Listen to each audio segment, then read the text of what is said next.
Hello and welcome to Taki Space Program with me, Taki117. So, I've been busy between episodes. I have built everything that I've needed to build.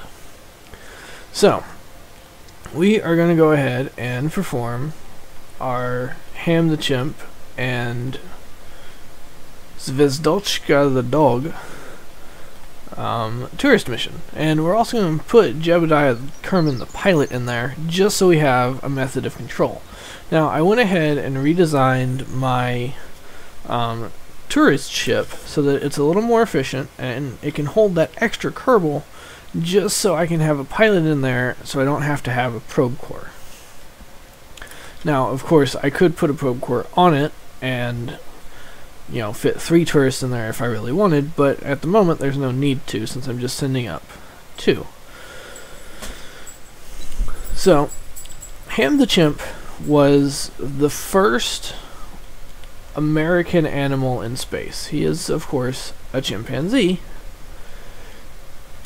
and as such there was no direct control of the capsule. It was all done by remote. Zvezdochka the Dog was the Russian equivalent. So, launching in 5, 4, 3, 2, 1, ignition and liftoff. So, as you can see, I've completely redesigned this rocket. I have a much more efficient first stage engine, as well as a smaller second stage engine. Basically what this allows is I have a lot of delta V in my first stage, while still maintaining my close to ideal thrust to weight ratio. Again, it's not perfect, but I don't expect it to be.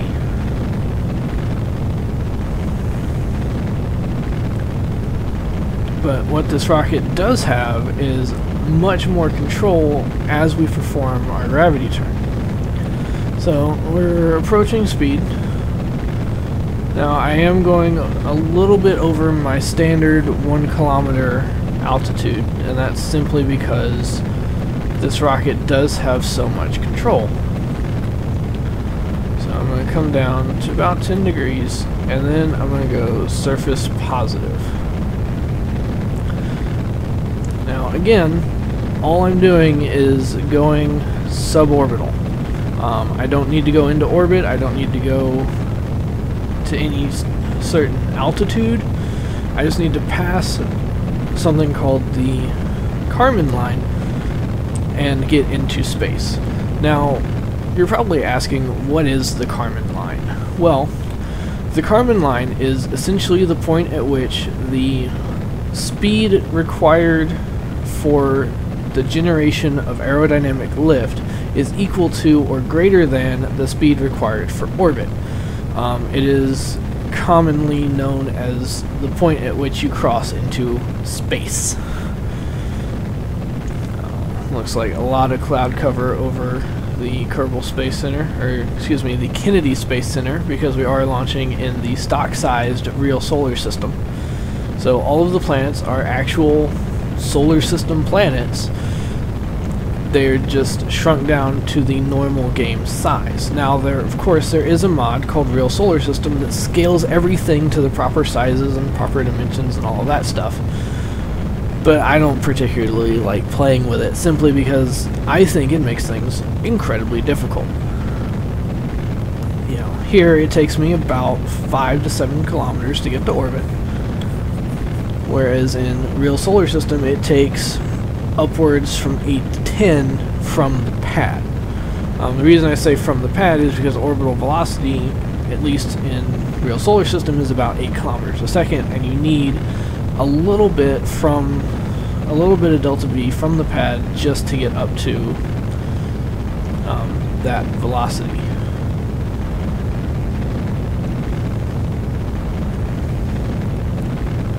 So I'm going to go ahead and jettison my launch escape tower because I don't need it anymore, and there it goes. This also exposes my parachute. And as you can see, this is following a very nice glide path.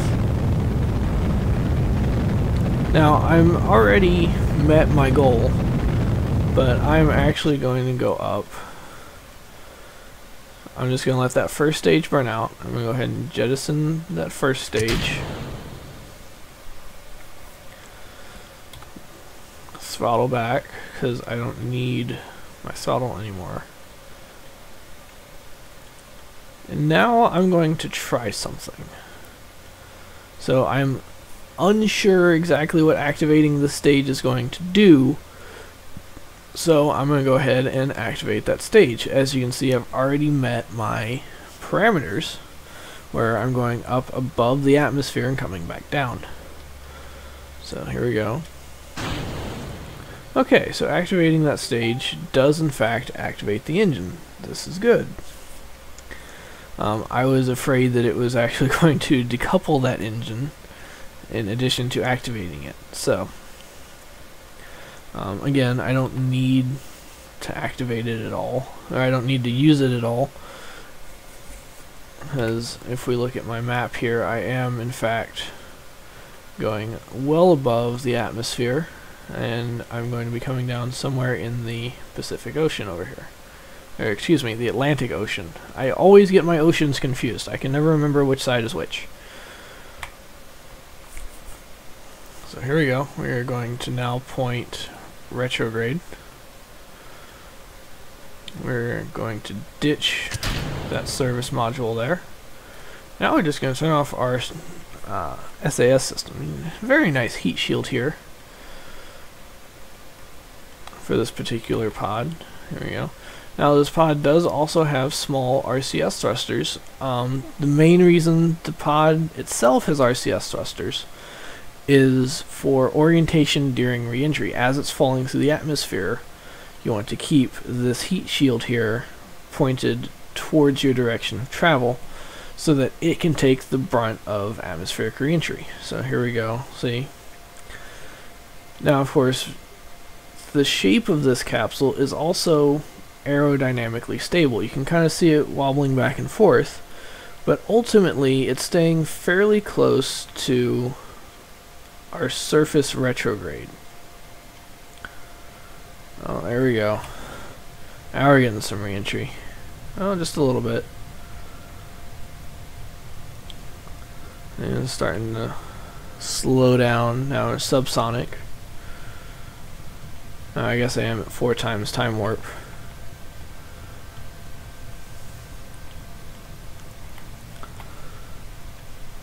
And there we go. Coming down. Oh dear, oh dear. Whew, I forgot to activate my parachute. But fortunately,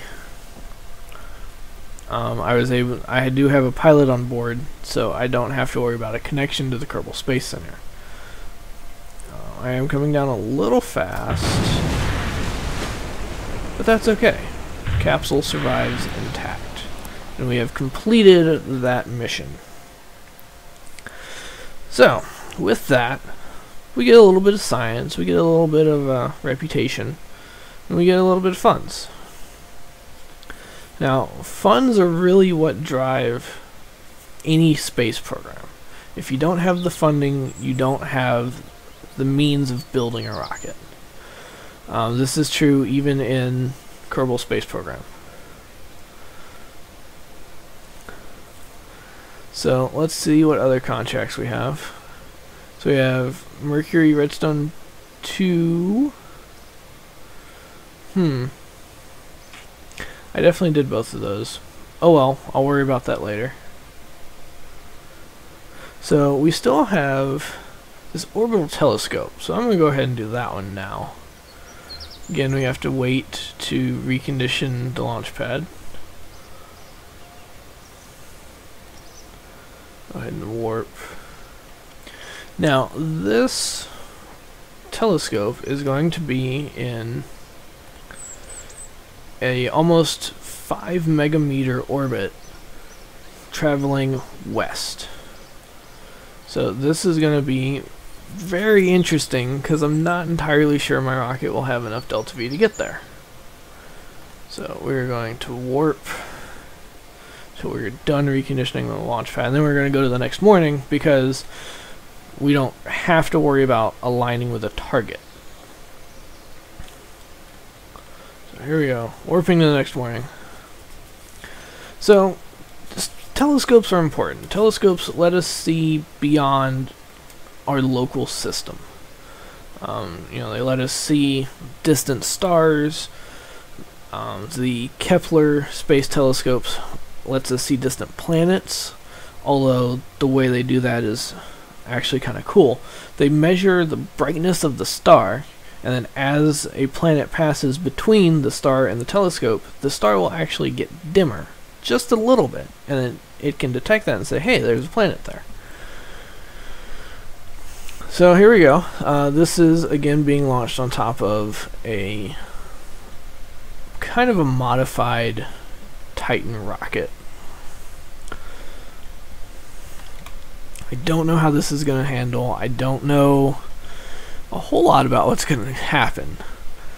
So anyway, I should probably drag that down. So launching in 10, 9, 8, 7, 6. Ignition. We have main engine start. 3, 2, 1. Liftoff. We have a liftoff. So far so good. It hasn't exploded yet. As you can see, my thrust to weight ratio is about 1.8, 1.9, and rising steadily, which is good. This is about where I like to keep my thrust to weight ratios. I like to keep them about 1.2 on the pad, simply to facilitate a smooth launch.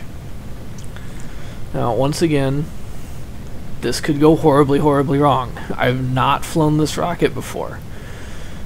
Here we go, approaching our standard gravity turn, 85. Now, why are we going west, you're probably wondering. Well, the main reason we're going west is because our orbital inclination is 180 degrees. So, that means it is a due west orientation. Oh, this is going good. So as you can see, we are pitching over quite nicely at 5 kilometers, and we're about where we need to be. So this is good. So far so good.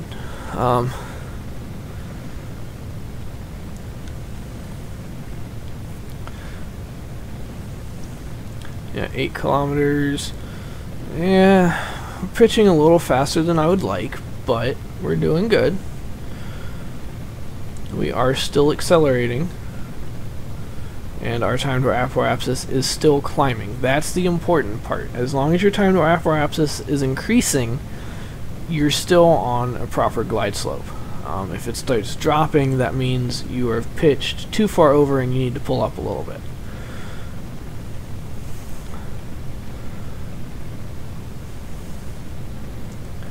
Looks like we've settled into a nice, steady acceleration here, which is good.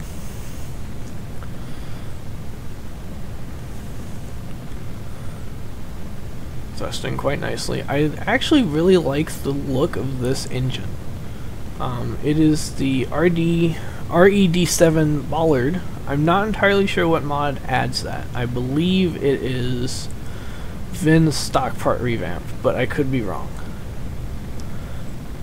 But I really like the look of it. It just looks cool. And you have these little 4 vernier engines on the side, and you have the 4 main lifter engines providing most of the thrust. As you can see, my fairing is starting to heat up a little bit here. So what I'm actually going to do, I'm going to wait just a little bit, or not. Oh dear.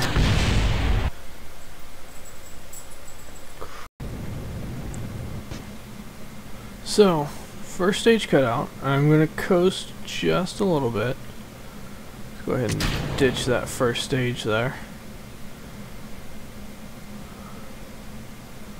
I already see my rocket compensating.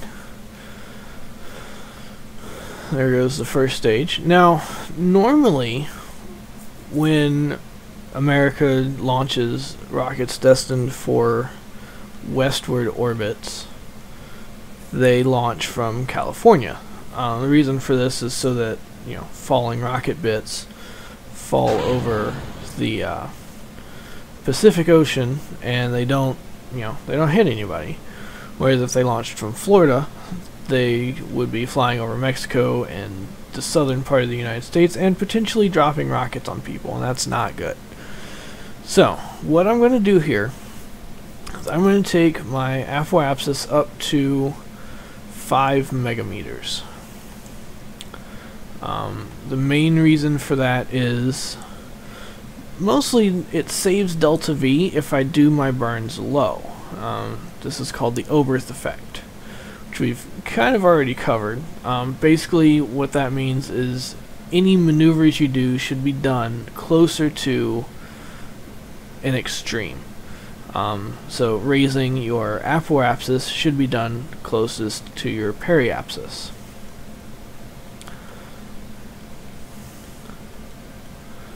So here we go. Now this is going to be a pretty long burn, but I do have a considerable thrust to weight ratio. It shouldn't be too bad. I have tons of electric charge, and this engine... No, this engine does not generate electric charge. Okay. I thought this engine generated electric charge, but it does not. So...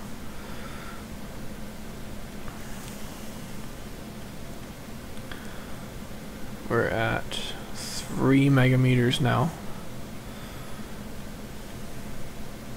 4 megameters. And there we go, 5.2. So, because we're above the atmosphere, I'm going to go ahead and ditch my fairings and deploy my solar panels so that I don't run out of power. Not that I would.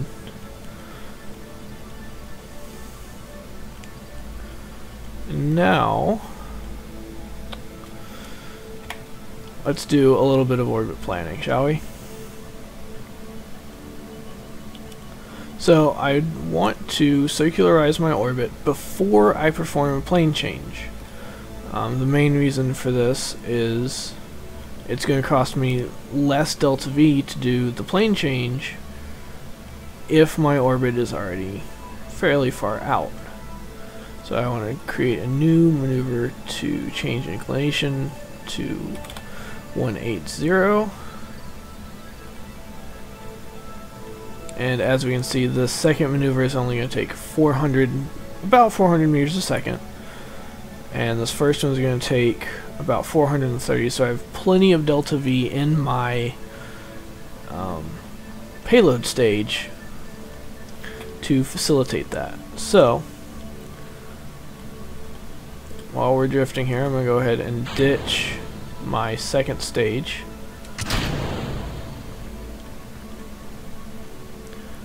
This is also known as my boost stage. And now I'm just operating on this tiny little liquid fuel tank attached to a docking port. So now we're going to just execute the next node. It is slowly going to turn.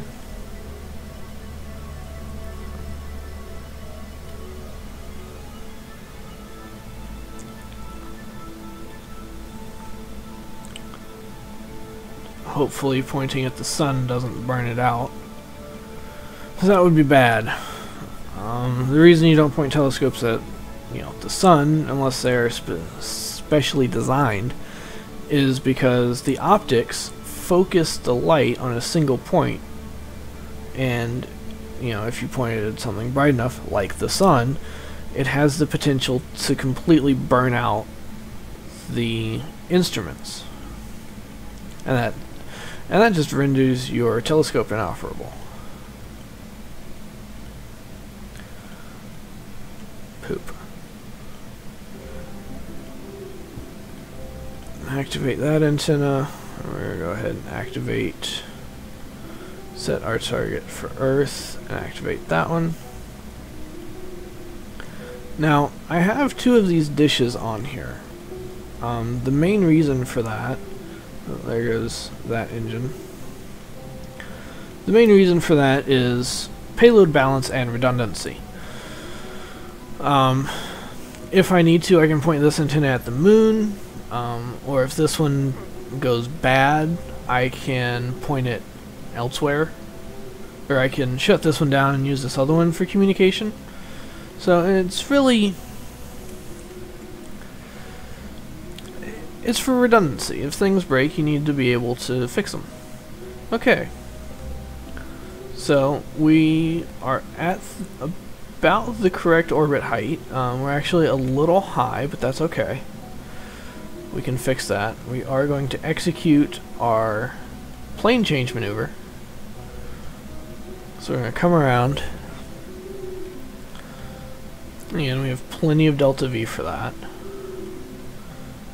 If I wanted to, I could, adjust that maneuver node to bring my periapsis into the appropriate orbit, but I chose not to.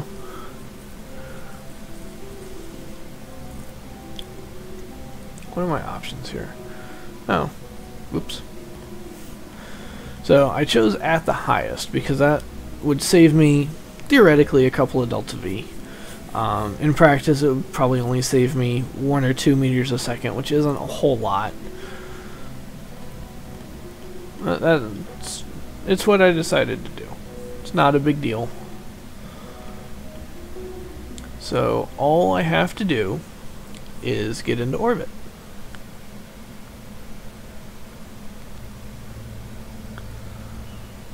Alright, adjusting.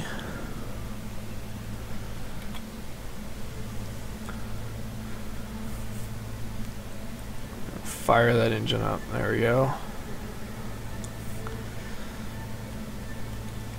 This is a pretty nice space telescope, actually. Now, it doesn't have, fancy things or anything like that, like most space telescopes.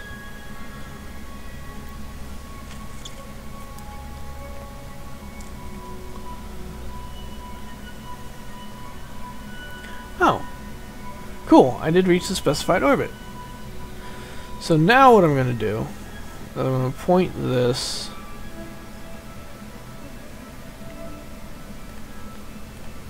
normal positive.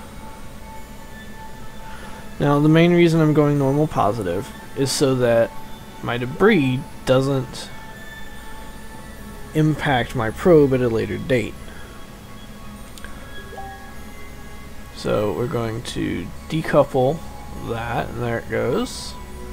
Here's that fuel tank. This is going to float away.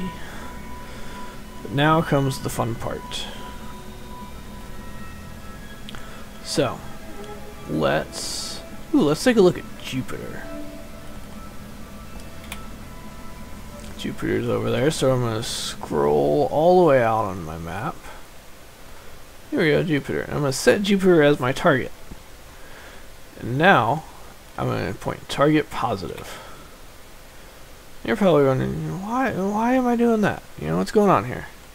Well, by pointing target positive, my autopilot is going to take care of holding everything still for me. There we go.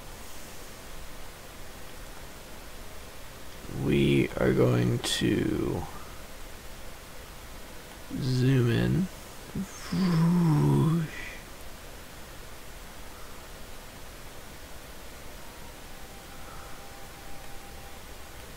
And that's what Jupiter looks like to this telescope.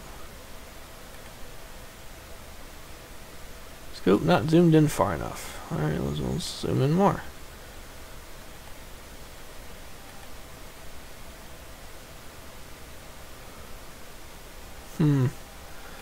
Something has happened. But you know what? That's okay.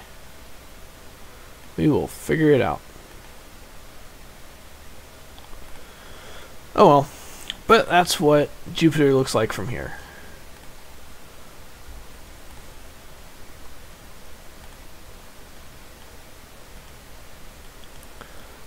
Let's see if I can.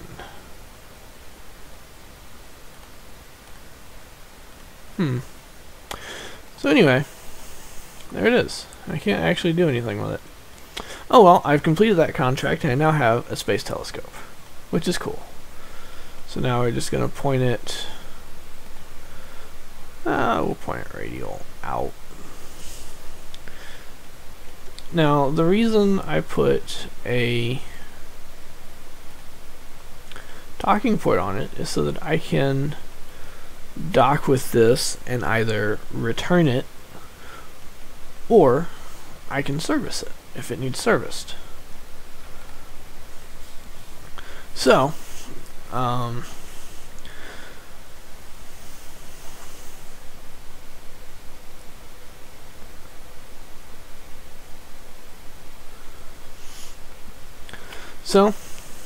we've put a telescope in orbit, which is good. You know, now we can actually see where we're going. We've completed a couple other contracts. So I need to recover some science data from the space around Earth. That's actually going to be fairly easy. I have all of these communication satellites up here. Zoom in. Let's do Luna 3.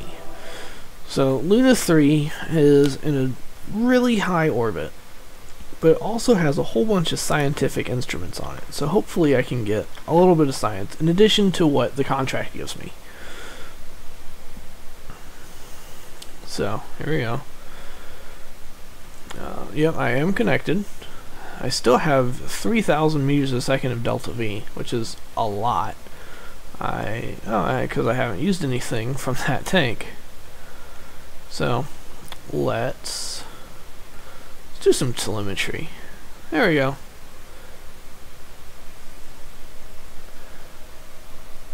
Oh no, I was wrong. Science data from space around the moon and a biome scan of Earth. So, but anyway, that's it for this episode, and until next time, I'm Taki117, and remember, it's only rocket science.